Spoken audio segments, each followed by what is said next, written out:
മുറപ്പെണ്ണ് രചനാ സംഭാഷണം മൈഥിലി മിത്ര ഭാഗം 29.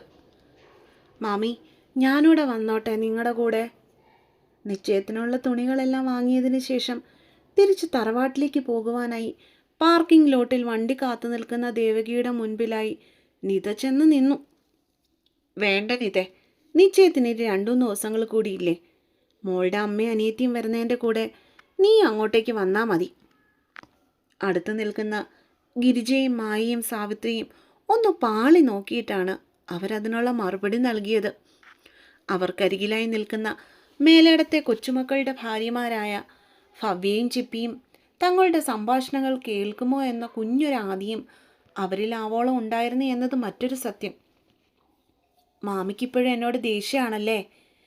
പെണ്ണ് കണ്ണിൽ വെള്ളം നിറച്ചു കപടതയോടെ. നിതേ, എനിക്കാരോടും ദേഷ്യമില്ല. എനിക്ക് നിന്നോട് അങ്ങനെ കാണിക്കാനും പറ്റുകയില്ല. പക്ഷെ വേണ്ട നിതേ, മേലിടത്ത് വീട്ടിൽ ഇനിയൊരു വഴക്കിനും നീ കാരണമാകരുതെന്ന് എനിക്ക് നിർബന്ധമുണ്ട്. ഉള്ളിൽ കുമിഞ്ഞുകൂടിയ സങ്കടത്തെ അടക്കി പിടിച്ചുകൊണ്ട് അവന് നിതയിൽ നിന്നും തിരിഞ്ഞു നിന്നു മനഃപൂർവ്വം. മാമിക്കും എന്നെ വിശ്വാസമില്ലല്ലേ? അവൾ ബലമായി അവരെ വീണ്ടും തിരിച്ചു നിർത്തി. അതിന് ദേവകി മറുപടിയൊന്നും പറഞ്ഞില്ല. നിർവികാരമായി അവളെ തന്നെ നോക്കി നിന്നു, അത്രമാത്രം. മേലേടത്ത് കുടുംബത്തിലുള്ള മുഴുവൻ ആൾക്കാരും എന്നെ വിശ്വസിച്ചില്ലെങ്കിലും മാമിയെങ്കിലും എൻ്റെ കൂടെ നിൽക്കുമെന്ന് ഞാൻ വിചാരിച്ചു. പക്ഷേ എനിക്ക് തെറ്റുപറ്റിപ്പോയി അല്ലേ മാമി? കണ്ണ് നിറച്ചുകൊണ്ട് പറയുന്നവളെ ആശ്വസിപ്പിക്കുവാൻ കഴിയാതെ അവരൊരു നിമിഷത്തേക്ക് വിറങ്ങലിച്ച് നിന്നുപോയി. ചുമ്മൂനെ പോലെ തന്നെയാണ് തനിക്ക് നിതയും. പക്ഷെ ഇവിടെ താൻ നിസ്സഹായയാണ്. അവരും മനസ്സിൽ ചിന്തിച്ചു, ഈ കയ്യിൽ കടന്നല്ലേ ഞാൻ വളർന്നേ. മാമിയല്ലേ എന്നെ ഊട്ടിയത്. മാമി പറഞ്ഞു തന്ന പാഠങ്ങൾ പഠിച്ചല്ലേ ഞാൻ വളർന്നത്. ഞാൻ ഇതുപോലൊരു തെറ്റ് ചെയ്യുമെന്ന് മാമിക്ക് തോന്നിയോ? കള്ളം പറയുമെന്ന് മാമി വിചാരിക്കുന്നുണ്ടോ? അവൾ പിന്നെയും നാടകീയമായി പദം പറഞ്ഞുകൊണ്ടിരുന്നു. ഇപ്പോഴേ സന്ധ്യ ആവാറായി. ഞാൻ ഡ്രൈവറിനോട് പറയാം നിന്നെ ഹോസ്റ്റലിൽ കൊണ്ടുപോയി ആക്കാൻ. അവൾക്കുള്ള മറുപടി കൊടുക്കുവാൻ ദേവകി തുനിഞ്ഞില്ല. പകരം മുന്നോട്ടേക്ക് നടക്കുവാനായി തുടങ്ങി. വേണ്ട മാമി, ഇവിടെ അടുത്താണ് എൻ്റെ ഹോസ്റ്റല്. ഇങ്ങോട്ടേക്ക് തന്നെ വരാൻ അറിയെങ്കിലേ തിരിച്ചു പോകാനും എനിക്കറിയാം. മാമി പേടിക്കണ്ട. മാമിയുടെ ചുമ്മൂന് ഞാൻ കാരണം ഒരു സങ്കടവും ഉണ്ടാവില്ല കേട്ടോ. കണ്ണിൽ നിന്നും കവിളിലേക്ക് കുതിച്ചൊഴുകിയ കണ്ണുനീരിനെ കൈവെള്ളം കൊണ്ട് തൂത്ത് കളഞ്ഞിട്ടവൾ ദേവകിയെ നോക്കി മനോഹരമായി പുഞ്ചിരിച്ചു. ചുമ്മൂര് വാക്ക് പറഞ്ഞ മേലേടത്തുള്ളവർക്കത് വേദവാക്യാണ്. പക്ഷേ നിത ഉള്ളു തുറന്ന് കാണിച്ചാൽ പോലും അതിൽ കള്ളത്തരവും അല്ലേ? ഉള്ളിൽ കുമിഞ്ഞു കൂടിയ ദേഷ്യത്തെ ഉള്ളം കൈ ചുരുട്ടിപ്പിടിച്ച് നിയന്ത്രിച്ചുകൊണ്ട് അവൾ വീണ്ടും തുടർന്നു. ഒരു കാര്യത്തിൽ എനിക്ക് മാമിയോടും മേലേടത്തെ ആൾക്കാരോടും നന്ദിയുണ്ട് കേട്ടോ. മാമിയുടെ അനിയൻ, അതായത് എൻ്റെ അച്ഛൻ രാമചന്ദ്രൻ മരിച്ചപ്പോൾ എന്നെ എൻ്റെ വീട്ടുകാരെയും ചേർത്ത് പിടിച്ചതിന്, ഒരു ജോലി തന്ന് എന്നെ സഹായിച്ചതിന്, എനിക്ക് ഹോസ്റ്റൽ സൗകര്യം നൽകി എന്നെ സുരക്ഷിതമായി താമസിപ്പിക്കുന്നതിന്, പിന്നെ ഭിക്ഷ ആണിച്ചിട്ടാണേലും ദേ ഇതൊരെണ്ണം വാങ്ങിത്തന്നേന്. കയ്യിലിരിക്കുന്ന തുണിയുടെ കവർ ദേവകിയുടെ നേർക്ക് നീട്ടിക്കാട്ടിക്കൊണ്ട് അവൾ വിതുമ്പലടക്കുവാൻ ചുണ്ടുകൾ കടിച്ചു പിടിച്ചു. പോട്ടെ മാമി, നിശ്ചയത്തിൻ്റെ അന്ന് അമ്മയോടൊപ്പം വരാം. കാറ്റിൻ്റെ വേഗതയിൽ തിരിഞ്ഞു നടന്നു പോകുന്നവളെ ഒരു പിൻവിളി കൊണ്ട് പോലും തടയുവാൻ അവരുടെ മനസ്സനുവദിച്ചില്ല. വേണ്ട, ഇനിയൊരു പ്രശ്നം മേലേടത്ത് വീട്ടിൽ നിതയെ കൊണ്ടുണ്ടാവരുത്. ഒരിക്കൽ ഇവളുടെ കള്ളത്തരം കാരണം ശത്രുക്കളായവരാണ് എൻ്റെ കണ്ണനും ചുമ്മു. അവരുടെ കല്യാണം അടുത്തിരിക്കുന്ന ഈ സമയത്ത് ഒരു ദിവസം പോലും നിതയിൽ വീട്ടിൽ വിളിച്ചു നിർത്തുന്നത് നല്ലതിനല്ല. അവൾ പോകുന്ന വഴിയെ നോക്കിക്കൊണ്ട് അവർ സങ്കടത്തോടെ ആലോചിച്ചു കൊണ്ടിരുന്നു. ദേവകി, നീ വരുന്നില്ലേ? കോ ഡ്രൈവിംഗ് സീറ്റിലിരിക്കുന്ന നാരായണിയമ്മയുടെ ഉച്ചത്തിലുള്ള വിളിയാണ് അവരെ ചിന്തകളിൽ നിന്നും പുറത്തേക്ക് വരുത്തിയത്. വരുവാ അമ്മേ. പിന്നിലായി ഇരിപ്പുറപ്പിച്ച മായയ്ക്കും സാവിത്രിക്കും ഗിരിജയ്ക്കും ഒപ്പം കയറുമ്പോൾ നിതയെ ഓർത്ത് അവരുടെ ഉള്ളം എന്തുകൊണ്ടോ വിങ്ങിയിരുന്നു. എന്താ കണ്ണ, ആരെയാ നീ നോക്കുന്നേ? പിന്നിൽ നിന്നും അച്ചുവിൻ്റെ വിളി കേട്ടപ്പോഴാണ് ആരെയോ തേടിക്കൊണ്ടിരുന്നവൻ പൊടുന്നനെ വെപ്രാളം മറച്ചു പിടിച്ചുകൊണ്ട് അശ്വിൻ്റെ നേർക്ക് തിരിഞ്ഞത്. അത് എൻ്റെ ഒരു ഫ്രണ്ട് നിൽക്കുന്നത് പോലെ തോന്നി. അവനാണോ എന്നോർത്ത് നോക്കിയതാ. മുഖത്തെ പതിവ് ഗൗരവം അവൻ്റെ ഉള്ളിലുള്ള സംഘർഷങ്ങളെ ഒരുവിധം മറച്ചു പിടിച്ചു. നീ ഇനി വീട്ടിലേക്കാണോ അതോ ഇവിടുന്ന് നേരെ സ്റ്റേഷനിലേക്ക് പോകുന്നോ? അച്ചു തിരക്കി. ഏയ്, ഞാൻ നിങ്ങളുടെ കൂടെ വരുക. പറയുന്നതിനോടൊപ്പം തന്നെ അച്ചുവിൻ്റെ കൂടെ മാളിലെ ലിഫ്റ്റിലേക്ക് അവൻ കയറി നിന്ന് കഴിഞ്ഞിരുന്നു. എല്ലാവരും പോയി. പങ്കുവും ചുമ്പും വിപിനും നമ്മുടെ കൂടെ വരാൻ താഴെ കാത്തു നിൽക്കുക. ലിഫ്റ്റിൽ നിന്നും പാർക്കിംഗ് ലോക്കറ്റിലേക്ക് ഇറങ്ങിയതും കണ്ട് ഇത്തിരി അകലെയായി പാർക്ക് ചെയ്തുകൊണ്ടിരിക്കുന്ന വണ്ടിയുടെ മുൻപിൽ നിന്ന് എന്തോ തമാശ പറഞ്ഞ് ചിരിച്ചുകൊണ്ട് നിൽക്കുന്ന മൂവരെയും. ആ, മാധവിൻ്റെ നോട്ടം ചുമ്മുവിലേക്ക് തന്നെ പതിഞ്ഞു. കാറ് ലോക്ക് മാറിയതും കോ ഡ്രൈവിംഗ് സീറ്റിലേക്ക് കണ്ണൻ കയറിയിരുന്നു. അത് കണ്ടതും അച്ചു ഡ്രൈവിംഗ് സീറ്റിൽ ഇരിപ്പുറപ്പിച്ചു.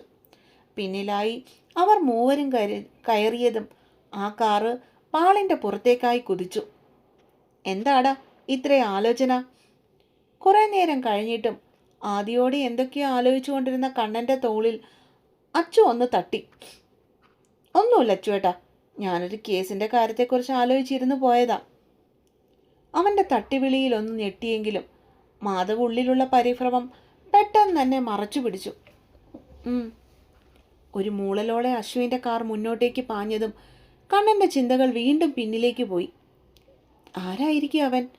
അവൻ എന്തിനാണ് ചുമ്മുവിനെ തന്നെ നോക്കിക്കൊണ്ട് നിന്നത്? അവൻ്റെ ലക്ഷ്യം എന്താണ്? സാധാരണ ആൺകുട്ടികൾ വായി നോക്കുന്നത് പോലെയുള്ള നോട്ടമല്ലായിരുന്നത്. അതുകൊണ്ട് തന്നെയാണല്ലോ താനൊന്ന് സൂക്ഷിച്ചു നോക്കിയപ്പോഴേക്കും അവൻ ആ ഫ്ലോറിൽ നിന്നും പെട്ടെന്ന് തന്നെ ഓടിപ്പോയത്. അവൻ്റെ പിന്നാലെ പോകാമെന്ന് വെച്ച തിരിഞ്ഞപ്പോൾ ദേവൻ വല്യച്ഛൻ എന്തോ കാര്യം പറഞ്ഞുകൊണ്ട് വരികയും ചെയ്തു. പക്ഷെ ആ കണ്ണുകൾ, അതെനിക്ക് നല്ല പരിചയമുള്ളവയാണ്. എവിടെയോ കണ്ടു മറന്ന കണ്ണുകൾ. അകലെ നിന്നാണെങ്കിലും അവൻ്റെ കണ്ണുകൾ താൻ വ്യക്തമായി കണ്ടിരുന്നു. മുഖത്ത് വെച്ചിരിക്കുന്ന മാസ്ക് കാരണം ആളാരാണെന്ന് പിടികിട്ടിയില്ല.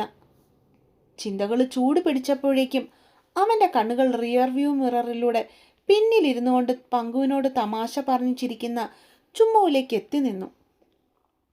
പിന്നെ ഈയിടെയായിട്ടൊരു വഴക്കിനും വക്കാണത്തിനും പോകുന്നില്ലല്ലോ. ഇനി താനറിയാതെ വല്ല പ്രശ്നം ഉണ്ടാക്കാൻ ഇവള് പോയോ? പക്ഷെ എന്തൊക്കെയായാലും ഇന്ന് വന്നവന് ചുമ്മുവിനെ നല്ല പരിചയമുണ്ട്. അവളോട് ചോദിച്ചാൽ വല്ലതും ഒരുത്തരവും കിട്ടുകയില്ല. പങ്കുവിനെ പിടിച്ചു കുടഞ്ഞാൽ വല്ലതും കിട്ടിയേക്കും. അവൻ ആ പെണ്ണിൽ നിന്നുള്ള നോട്ടം മാറ്റി നേരെ റോഡിലേക്ക് തിരിച്ചു. കണ്ടുപിടിക്കണം അതാരാണെങ്കിലും. അവൾക്ക് എന്തെങ്കിലും പറ്റുമെന്ന് തനിക്ക് ഭയമില്ല. പക്ഷെ ഇവനെ കണ്ടപ്പോൾ തൊട്ട് മനസ്സിനെന്തോ പോലെ ഒരു അരുതാഴിക. എന്താവും അത്? മാധവ് സീറ്റിലേക്ക് കഴുത്തിൻ്റെ പിൻഭാഗം മുട്ടിച്ചുകൊണ്ട് കണ്ണുകൾ അടച്ചുകിടുന്നു.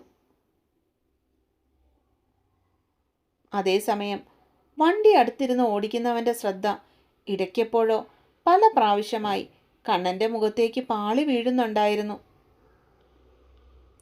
എന്താ ഇവിടെ ഒരു ഗൂഢാലോചന? അനിരുദ്ധിൻ്റെ കല്യാണ നിശ്ചയം പ്രമാണിച്ച് തറവാട്ടിലെ ഹാളിൽ ഒന്നിച്ചു കൂടിയിരുന്ന് സംസാരിക്കുകയായിരുന്ന മേലേടത്തെ ആൺമക്കളുടെ ഇടയിലേക്ക് ചുമ്മു ചെന്നിരുന്നു. നീ അറിയാത്ത എന്ത് ഗൂഢാലോചനയാടി ഞങ്ങൾക്കുള്ളത്? കൃഷ്ണദാസ് തനിക്കരികിലായി സെറ്റിയിൽ വന്നിരിക്കുന്ന പെണ്ണിനെ വാത്സല്യത്തോടെ നോക്കി. അയ്യോ, അക്കാര്യം നിങ്ങൾ എന്നോട് പറയരുത്. നിങ്ങൾക്ക് രഹസ്യമായി നടത്തിയ ആ ഗൂഢാലോചനയുടെ റിസൾട്ടാണ് ഹെഡ് ഓഫീസിൽ ജോയിൻ ചെയ്ത പുതിയ അപ്പോയിൻമെൻറ്റ്. കണ്ണുകൾ കൂർപ്പിച്ചു പിടിച്ചുകൊണ്ട് ദേവരാജനെ നോക്കിയാണ് പെണ്ണത് പറഞ്ഞത്. അവൾ പറഞ്ഞതിൻ്റെ പിന്നിലുള്ള പൊരുൾ മനസ്സിലായതും അയാൾ പെട്ടെന്ന് കുറ്റബോധത്തോടെ അവളെ നോക്കി. മോളെ, നിധിക്ക് നമ്മുടെ ഓഫീസിൽ ജോബ് കൊടുത്തതിൻ്റെ പിന്നിലുള്ള കാരണം നിനക്കറിയാവുന്നതല്ലേ? രാമചന്ദ്രൻ മരിച്ചതോടുകൂടി വല്ലാത്തൊരവസ്ഥയിലാടി അവരുടെ കുടുംബം. അത് കണ്ട് സഹിക്കാൻ വയ്യാതെ ഒരു ജോലി കൊടുത്ത് സഹായിച്ച കുറ്റം മാത്രമേ ഞാൻ ചെയ്തിട്ടുള്ളൂ. അവളെ ഇവിടെ താമസിക്കാൻ പോലും ഞാൻ അനുവദിച്ചില്ലല്ലോടി കുഞ്ഞെ. നിസ്സഹായതയോടെ അവളെ പറഞ്ഞു മനസ്സിലാക്കുവാൻ ശ്രമിക്കുകയായിരുന്നു ദേവരാജൻ അപ്പോഴും. കാരണം നിത ഓഫീസിൽ ജോയിൻ ചെയ്യുന്നു എന്നറിഞ്ഞ നിമിഷം മുതൽ അയാളോട് പിണങ്ങി നടക്കുകയാണ് ചുമ്മു. അവളോട് അടുക്കാൻ പല പ്രാവശ്യം ദേവരാജൻ ശ്രമിച്ചുവെങ്കിലും പെണ്ണ് അമ്പിനും വില്ലിനും അടുക്കുന്ന ലക്ഷണമില്ലായിരുന്നു. ഓ, ഞാൻ കാരണം ആരും അവരുടെ പ്രിയപ്പെട്ടവരെ വീട്ടിൽ കയറ്റി താമസിപ്പിക്കാതിരിക്കണ്ട. എനിക്കറിയാം ഇപ്പോഴും മാമൻ ആ നിധിയാണ് ഇഷ്ടമെന്ന്. പരിഭവത്താൽ വീർത്തു വന്ന മുഖം അവൾ വെട്ടിച്ചു പിടിച്ചു. മോളെ ചുമ്മു, ദേ ഇങ്ങോട്ട് നോക്കിയേ. നിനക്കറിയില്ലേ എൻ്റെ 2 ആൺമക്കളേക്കാൾ കൂടുതൽ സ്നേഹം എനിക്ക് നിന്നോടാണെന്ന്? ദേ, ഈ പിണക്ക ഇന്നത്തോടെ നിർത്തിക്കോണം. മതിയാക്ക്. എനിക്ക് പറ്റുന്നില്ല കുഞ്ഞെ നിന്നോട് മിണ്ടാതിരിക്കാൻ. അവളുടെ അടുത്തേക്ക് ചെന്നിരുന്നു കൊണ്ട് തന്നെ നെഞ്ചിലേക്ക് ബലമായി തന്നെ ചേർത്ത് പിടിച്ചയാൾ. വിട്ടെ, വിട്ടെ എന്നെ. വെറുതെയെങ്കിലും അവൾ കുതറിക്കൊണ്ട് എതിർപ്പ് പ്രകടിപ്പിച്ചു. അടങ്ങിയിരുന്നില്ലേലേ, കെട്ടിക്കാറായ പെണ്ണാണെന്നൊന്നും ഞാൻ നോക്കില്ല. നല്ല പുളിവാറ് വെട്ടി ഒരെണ്ണം വെച്ചു തരും. അവളുടെ നെറുകയിൽ അമർത്തി ഒരു ഉമ്മ കൊടുക്കുമ്പോൾ ദേവരാജന്റെ കണ്ണുകൾ നിറഞ്ഞിരുന്നു. അയാളുടെ സ്നേഹം അറിഞ്ഞതുപോലെ പെണ്ണപ്പോഴും ആ നെഞ്ചിലെ ചൂടിൽ പതുങ്ങിയിരുന്നു. ഇതിനെല്ലാം സാക്ഷിയായി അവിടെ ഇരുന്ന ശിവന്റെയും കൃഷ്ണദാസിന്റെയും ചുണ്ടുകളിൽ മനോഹരമായ ഒരു ചിരി വിരിഞ്ഞിരുന്നു. നിനക്ക് കിടക്കാറായില്ലേ? മണി 12 എല്ലാവരും ഉറങ്ങിയിട്ടും ഇനി ഉറങ്ങാതെ ഉമ്മറത്തെ സോമാനപ്പടികളുടെ മുകളിൽ കയറി കാലും നീട്ടിയിരിക്കുന്നവളെ കണ്ടതും മാധവിൻ്റെ നെറ്റി ചുളിഞ്ഞു. പെണ്ണവനെ ഒന്ന് സൂക്ഷിച്ചു നോക്കി. എന്നിട്ടൊന്നും മിണ്ടാതെ പുറത്തെ കട്ട പിടിച്ച് ഇരുട്ടിലേക്ക് മിഴികൾ പായിച്ചു. നിന്നോടാ ഞാൻ ചോദിച്ചേ. അവൻ്റെ ശബ്ദം നേരത്തേതിൽ ഉയർന്നിരുന്നപ്പോൾ. എനിക്ക് ഉറക്കം വരുന്നില്ല.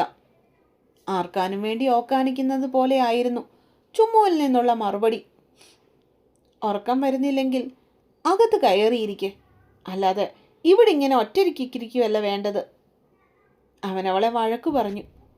പെണ്ണ് മിണ്ടിയില്ല. അവനെന്നൊരാൾ അവിടെ ഉണ്ടെന്ന് കൂടി നോക്കിയതുമില്ല. പൊടുന്നനെയാണ് ഗേറ്റിനപ്പുറത്തുള്ള റോഡിൽ കൂടി ഒരു ബൈക്ക് അങ്ങോട്ടും ഇങ്ങോട്ടും പല പ്രാവശ്യം പോകുന്നത് കണ്ണൻ്റെ ശ്രദ്ധയിൽ പെട്ടത്. ആദ്യം അത് കാര്യമായി എടുത്തില്ലെങ്കിലും അവൻ എന്തോ അരുതാത്തത് തോന്നിയത് കൊണ്ട് മാത്രം മുറ്റത്തേക്കിറങ്ങി ഗേറ്റിങ്ങിലേക്ക് നടന്നു.